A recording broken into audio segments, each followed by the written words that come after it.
episode 94, and we get to have an interesting trip to the mountains of Central Asia. Today we talk about the pride of Pakistan, the great screwhorn, the snake eater, the Markhor.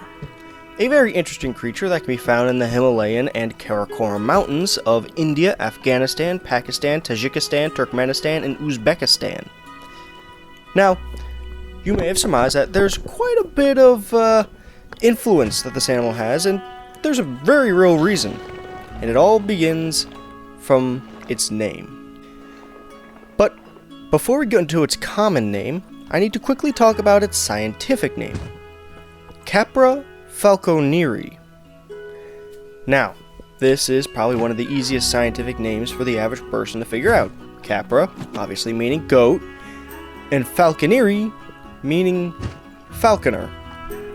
Now, it was surprisingly difficult to find out why a mountain goat was named after an occupation where you use falcons to hunt. Now, obviously, it's easy to find who named it, and that being Johann Andreas Wagner, but why was difficult. Luckily, I think I have found the answer.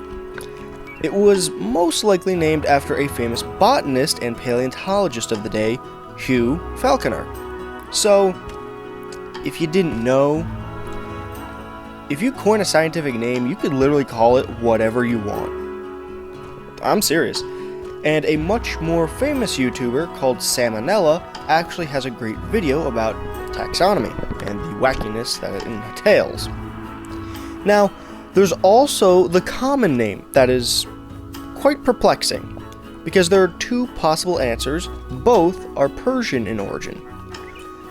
Markhor, the term for curly, or Markhor, meaning snake eater.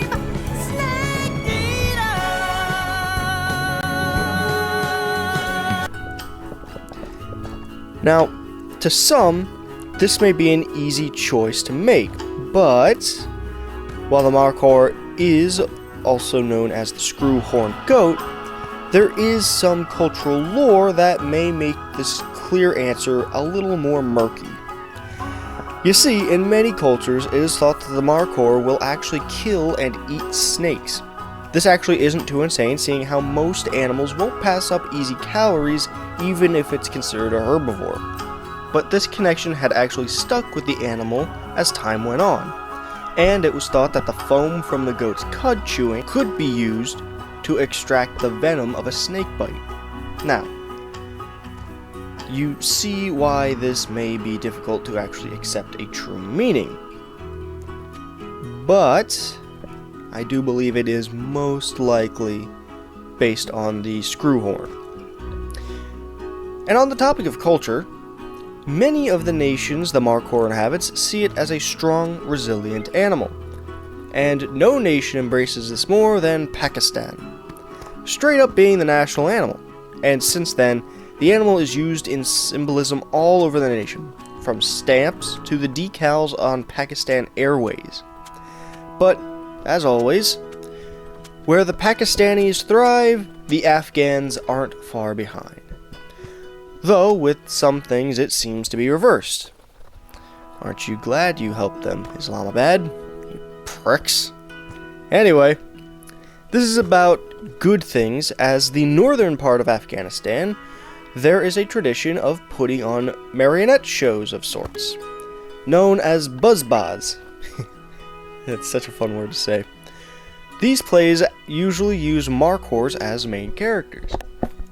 Now, you may have noticed I didn't bring up any paleontological records of the Markhor yet, despite that sort of thing being kind of the forefront of the information, most of the time.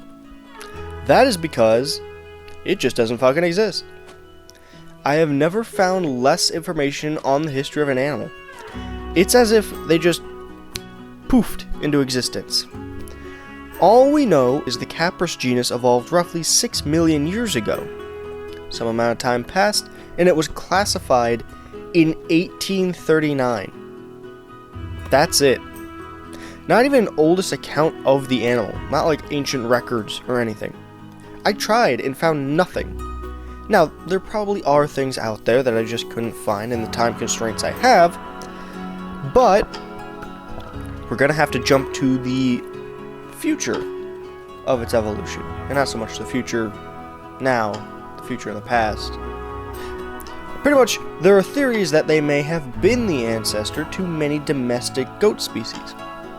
Some modern breeds consist of the Angora, the Changtang, and even the Argentona. But with so little evolutionary info, let's jump into conservation. And this is actually fairly interesting. For a very long time, the Markhor had been hunted for meat and trophy. This has been happening for the longest time, and it exploded after the conquest of South Asia by Britain, who traveled to the mountains of British Raj to hunt the majestic creature. As a matter of fact, Elliot Roosevelt, quoted in the book Rifle in Kashmir, "A man who is a good walker will never wish for any finer sport than ibex or markhor shooting." And if the name Elliot Roosevelt sounds familiar, that's because he is the younger brother of President Theodore Roosevelt and father of First Lady Eleanor Roosevelt. So, that's quite some praise. Unfortunately, this overhunting had led to the slow destruction of the Markhor's population. While I couldn't find exact numbers, the lowest point in their population was likely in the 1990s, though they were endangered long before, being one of the 72 animals in the Worldwide Fund for Nature Conservation coin collection. Goddamn, that's a long name, and if I lived in 1976 when this came out, I definitely would try to get all of them. Even before Pokemon, they were just catching them all. Luckily for them, many efforts in the nations of India, Pakistan, and Tajikistan had aided in the recovery to near threatened. And finally, in 2024, the UN General Assembly declared May 24th International Markhor Day. I am so glad they had no other pressing issues at the time. Not a one. Not a single issue was happening that the United Nations could actually help with in 2024. Not to mention the absolutely timely nature of this focus on a once endangered animal. Not anymore. Not anymore. It's only near threatened. It's one step away from literally, who cares? Listen, I already took shots at Pakistan. I can't afford to go on a tirade about the UN, so before we start getting into Kosovo, thank you very much for watching. If you enjoyed the video, please leave a like, share, and subscribe. We're getting close to that big 100 for this, and I don't know if I can do anything interesting for it. It all depends on the animal.